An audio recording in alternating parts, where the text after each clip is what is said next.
Hi dears, welcome back to our channel. അപ്പോൾ ഇന്ന് ഞാൻ വന്നിട്ടുള്ളത് നല്ല ടേസ്റ്റി ആയിട്ടുള്ള സാമ്പാറിൻ്റെ റെസിപ്പി ആയിട്ടാണേ. അപ്പോൾ നമ്മുടെ കല്യാണ സദ്യയിലൊക്കെ കിട്ടുന്ന പോലുള്ള സൂപ്പർ ടേസ്റ്റുള്ള വറുത്തരച്ച സാമ്പാറിൻ്റെ റെസിപ്പിയാണ്. അപ്പോൾ ഒട്ടും സമയം കളയാതെ നമുക്ക് വീഡിയോയിലോട്ട് കിടക്കാം. വീഡിയോയിലോട്ട് കിടക്കുന്നതിന് മുന്നായിട്ട് നമ്മുടെ ഫാമിലിയിൽ പുതുതായിട്ട് വന്ന ഫ്രണ്ട്സ് ആരെങ്കിലും ഉണ്ടെങ്കിൽ ചാനലൊന്ന് സബ്സ്ക്രൈബ് ചെയ്ത് സപ്പോർട്ട് ചെയ്യുമെന്ന് കരുതുന്നു.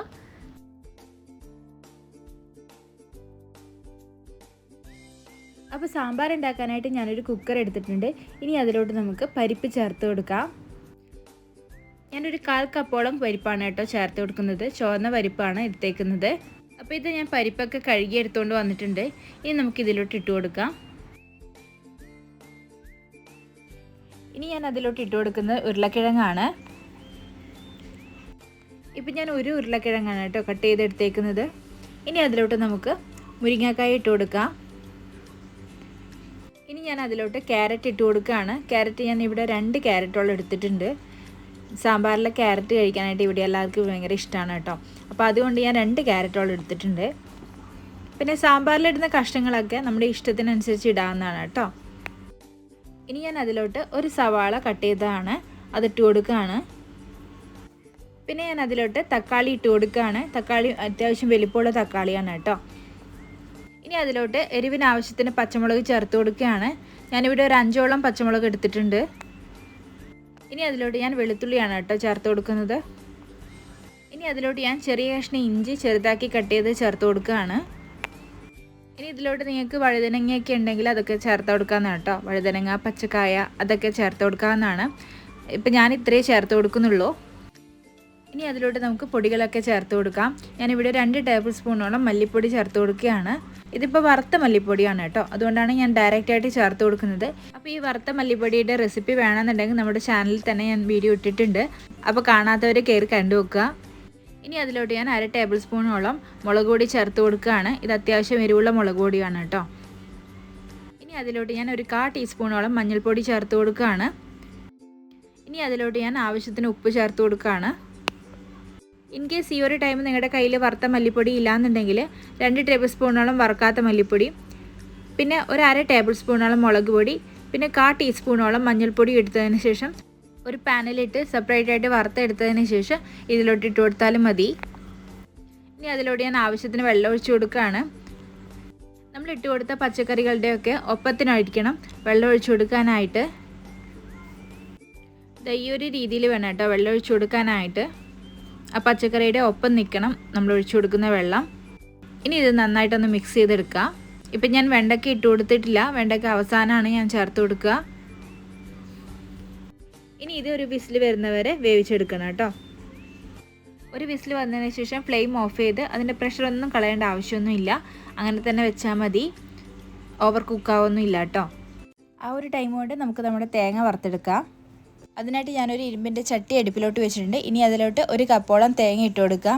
ഞാനിവിടെ എടുത്തേക്കുന്നത് ഒരു തേങ്ങയുടെ പകുതിയാണ് കേട്ടോ. ഇനി അതിലോട്ട് ഞാൻ ഒരു 5 വെളുത്തുള്ളി ഇട്ട് കൊടുക്കുകയാണ് കേട്ടോ.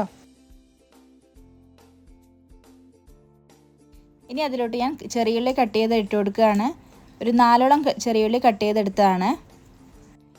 ഈ ഒരു ടൈം കറിവേപ്പില ഉണ്ടെങ്കിൽ ചേർത്ത് കൊടുക്കാവുന്നതാണ്. ഞാനിവിടെ ചേർത്തിട്ടില്ല. ഇനി നമുക്കിത് നന്നായിട്ടൊന്ന് വറുത്തെടുക്കണം. അപ്പോൾ ഇപ്പം ഞാൻ എണ്ണയൊന്നും ഒഴിച്ചു കൊടുത്തിട്ടില്ല കേട്ടോ, ജസ്റ്റ് വറുത്തെടുക്കുകയാണ്. ആ തേങ്ങയൊന്ന് മൂത്ത് കഴിയുമ്പോൾ നമുക്ക് എണ്ണ ഒഴിച്ചു കൊടുക്കാം. അങ്ങനെ ആകുമ്പോൾ നമുക്ക് കുറച്ച് എണ്ണ ഒഴിച്ചു കൊടുത്താൽ മതി.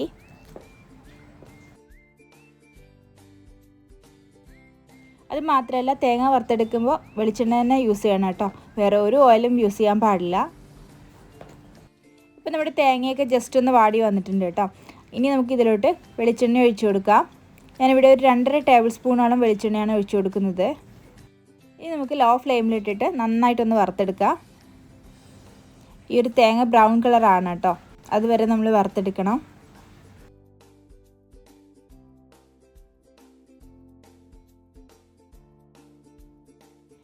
ഇപ്പോൾ നമ്മുടെ തേങ്ങ നല്ല ബ്രൗൺ കളറായിട്ട് അതിനകത്തുള്ള എണ്ണയൊക്കെ ഇറങ്ങി വന്നിട്ടുണ്ട്. ഇനി നമുക്ക് തീ ഓഫ് ചെയ്യാം. തീ ഓഫ് ചെയ്ത് കഴിഞ്ഞാലും ആ ഒരു തേങ്ങ കുറച്ചൊന്ന് ഇളക്കി കൊടുക്കണം കേട്ടോ, ഇല്ലെങ്കിൽ ആ ഒരു ചട്ടിയുടെ ചൂട് തട്ടിയിട്ട് തേങ്ങയുടെ അടിഭാഗം മാത്രം കരിഞ്ഞു പോവും. ഇല്ലെങ്കിൽ ആ ഒരു തേങ്ങ തണുക്കാനായിട്ട് വേറൊരു പാത്രത്തിലോട്ട് മാറ്റിയാലും മതി. ഇനി നമുക്കിത് തണുത്തതിന് ശേഷം നന്നായിട്ടൊന്ന് അരച്ചെടുക്കാം. ആ തേങ്ങ ഒന്ന് തണുക്കുന്ന സമയം കൊണ്ട് നമുക്ക് പുളി കുതിർക്കാനായിട്ട് വെക്കാം. ഞാനിവിടെ ഒരു നെല്ലിക്കയുടെ വലുപ്പത്തിലുള്ള പുളിയാണ് എടുത്തേക്കുന്നത് കേട്ടോ. ഇനി ഇതിലോട്ട് ആവശ്യത്തിന് വെള്ളമൊഴിച്ച് കുതിർക്കാനായിട്ട് വെക്കാം. ഇപ്പം നമ്മുടെ തേങ്ങ ഞാൻ അരച്ചെടുത്തിട്ടുണ്ട്. തേങ്ങ ഒട്ടും വെള്ളം ചേർക്കാതെ വേണം കേട്ടോ അരച്ചെടുക്കാനായിട്ട്. അപ്പോഴാണ് ഈ ഒരു കളറ് കിട്ടുക. വറുത്ത തേങ്ങ അരച്ചെടുക്കുമ്പോൾ ലൈറ്റ് ചൂടോടുകൂടി അരച്ചെടുത്താൽ നമുക്ക് വെള്ളം ചേർക്കാതെ തന്നെ അരച്ചെടുക്കാനായിട്ട് പറ്റും. അത് മാത്രമല്ല പെട്ടെന്ന് അരിഞ്ഞ് കിട്ടുകയും ചെയ്യും കേട്ടോ. അതേ ടൈം നമ്മൾ ഇതിലോട്ട് വെള്ളം ചേർക്കുകയാണെങ്കിൽ ഈ ഒരു കളർ നമുക്ക് കിട്ടത്തില്ല. വെള്ളം ചേർക്കുന്നതിനനുസരിച്ച് ആ ഒരു കളറ് ലൈറ്റായിട്ട് വരും കേട്ടോ. അപ്പോൾ അതുകൊണ്ടാണ് വെള്ളം ചേർക്കാതെ അരച്ചെടുക്കാൻ വേണ്ടി പറയുന്നത്. ഈ ഒരു ടൈമോട് നമ്മുടെ കുക്കറിലെ എയറൊക്കെ പോയിട്ടുണ്ട്. നമ്മുടെ കഷ്ണങ്ങളൊന്നും ഒട്ടും വെന്തോടയാതെ കിട്ടിയിട്ടുണ്ട്. ഇനി ഇതിലോട്ട് നമുക്ക് നമ്മുടെ അരപ്പ് ചേർത്ത് കൊടുക്കാം.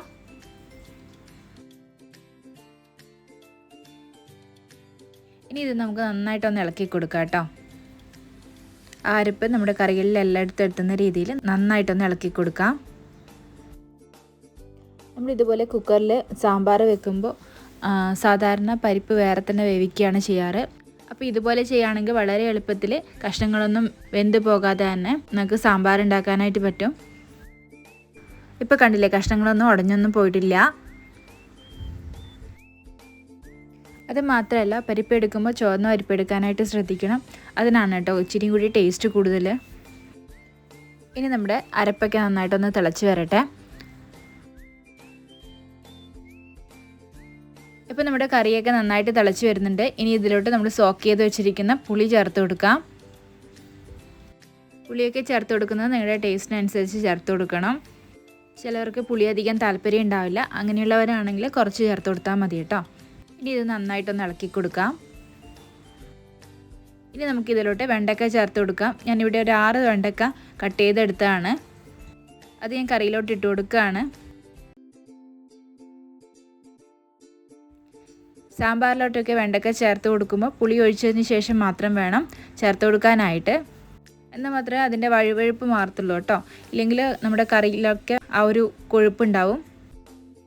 അതല്ലെങ്കിൽ നമ്മുടെ വെണ്ടക്ക കട്ട് ചെയ്തതിന് ശേഷം ഫ്രൈ പാനിൽ എണ്ണ ഒഴിച്ച് അതിലൊന്ന് ജസ്റ്റ് സോട്ട് ചെയ്തെടുത്തിട്ട് ഇതിലോട്ട് ഇട്ട് കൊടുത്താലും മതി. അങ്ങനെ ആകുമ്പോഴും ആ ഒരു നമ്മുടെ വെണ്ടയ്ക്കയുടെ ഒരു കൊഴുപ്പുണ്ടാകത്തില്ല കേട്ടോ. ഇനി നമ്മുടെ വെണ്ടയ്ക്കയൊക്കെ നന്നായിട്ട് വേവുന്നത് വരെ ലോ ഫ്ലെയിമിലിട്ടിട്ട് വേവിച്ചെടുക്കാം. ഈ ഒരു ടൈം നമ്മുടെ കറി കട്ടി കൂടുതലാണെന്ന് തോന്നുന്നുണ്ടെങ്കിൽ തിളച്ച വെള്ളം ഒഴിച്ചു കൊടുക്കാവുന്നതാണ്. തിളച്ച വെള്ളം തന്നെ ഒഴിച്ചു കൊടുക്കണം കേട്ടോ. ഒരിക്കലും തണുത്ത വെള്ളം ഒഴിച്ചു കൊടുക്കാൻ പാടില്ല. നമ്മുടെ കറീൻ്റെ ടേസ്റ്റിനെ തന്നെ അത് ബാധിക്കും. ഇപ്പം നമ്മുടെ കറിയൊക്കെ നന്നായിട്ട് തിളച്ച് വരുന്നുണ്ട്. ഇനി ഈ ഒരു ടൈം നമുക്ക് കായപ്പൊടി ചേർത്ത് കൊടുക്കാം. ഇൻ കേസ് നിങ്ങളുടെ കയ്യിൽ കായപ്പൊടിയായിട്ടില്ല എന്നുണ്ടെങ്കിൽ കട്ടയായിട്ടുള്ള രൂപത്തിൽ കിട്ടുമല്ലോ. അപ്പോൾ അതാണെങ്കിൽ ഒരു ചെറിയ കഷ്ണം എടുത്തിട്ട് തേങ്ങ വറുക്കുമ്പോൾ ഇട്ട് കൊടുത്താൽ മതി. അതിൻ്റെ കൂടെ വറുത്തെടുത്താൽ മതി കേട്ടോ. ഇനി ഇതിലോട്ട് നമുക്ക് സാമ്പാർ പൊടി ചേർത്ത് കൊടുക്കാം. ഇനി ഇത് നന്നായിട്ടൊന്ന് ഇളക്കി കൊടുക്കാം കേട്ടോ. ഇപ്പോൾ നമ്മുടെ വെണ്ടയ്ക്കൊക്കെ നന്നായിട്ട് വെന്തിട്ടുണ്ട്. ഇപ്പോൾ ഞാൻ തീ ഓഫ് ചെയ്യുകയാണ്. അപ്പോൾ നല്ല ടേസ്റ്റി ആയിട്ടുള്ള സാമ്പാർ ഇവിടെ റെഡി ആയിട്ടുണ്ട്. അപ്പോൾ എല്ലാവരും ട്രൈ ചെയ്ത് നോക്കണം. ട്രൈ ചെയ്ത് നോക്കിയാൽ മാത്രം പോരാ, ഫീഡ്ബാക്ക് അറിയിക്കുകയും വേണം. കൂടാതെ നിങ്ങളുടെ ഫാമിലീസിനും ഫ്രണ്ട്സിനും ഒക്കെ ഒന്ന് ഷെയർ ചെയ്ത് കൊടുക്കുകയും വേണം. അപ്പോൾ ഇനിയും നല്ല നല്ല വീഡിയോസുമായിട്ട് ഞാൻ നിങ്ങളുടെ മുന്നിലെത്തുന്നതായിരിക്കും. Till then take care, by.